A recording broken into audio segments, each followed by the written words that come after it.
Your Excellencies, would like to thank France and the Kingdom of Saudi Arabia for convening this very crucial conference. This is a moment of great significance, not only for the people of Palestine, not only for the people of Israel, but for all people who cherish the ideals of freedom and self-determination.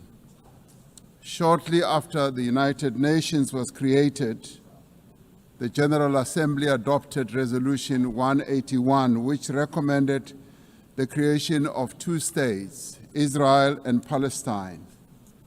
Immediately after the adoption of this resolution, only one state was created, the State of Israel, casting and ushering the Palestinians into a decades-long wilderness of statelessness, characterized by decades of occupation and now genocide.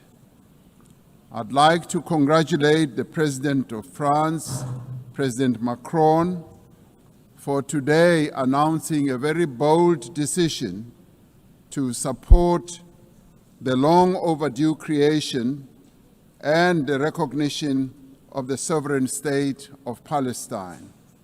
President Macron, I stand here to congratulate you and to congratulate others who have taken this step.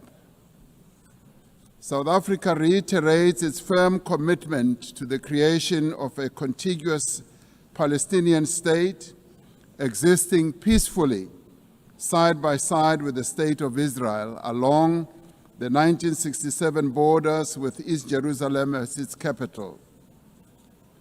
South Africa condemned the 7th October attacks by Hamas that resulted in the deaths of more than 1,200 people. In response to this attack, Israel has unleashed disproportionate punishment against the people of Palestine. And we say here today that the only solution to this conflict is a two-state solution. The viability of a two-state solution depends on full and universal respect for international law. All states, including the State of Israel, must comply with the collective obligations under international law. As the UN marks the 80th anniversary, we call on all member states to recognize Palestine and to act in solidarity with its people. To restore the prospects of a two-state solution, we call, firstly, for global recognition of Palestine and its sovereignty and territorial integrity. Secondly, the immediate ceasefire and an end to the genocide and the release of hostages by Hamas and prisoners by Israel.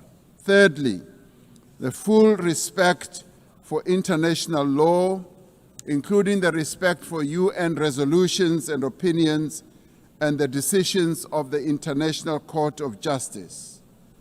Fourthly, the removal of obstacles to the two-state solution, including a halt to illegal settlements and removal of the separation wall.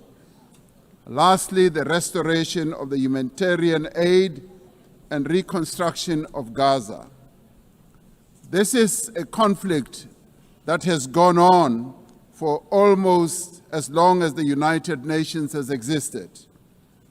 And we say that as the international community, this conflict must end now, and we as the international community must act now also in unison.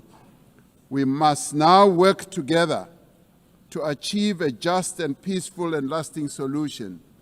I would like to welcome the demonstrable groundswell of support for the establishment of the much-awaited state of Palestine by 142 nations.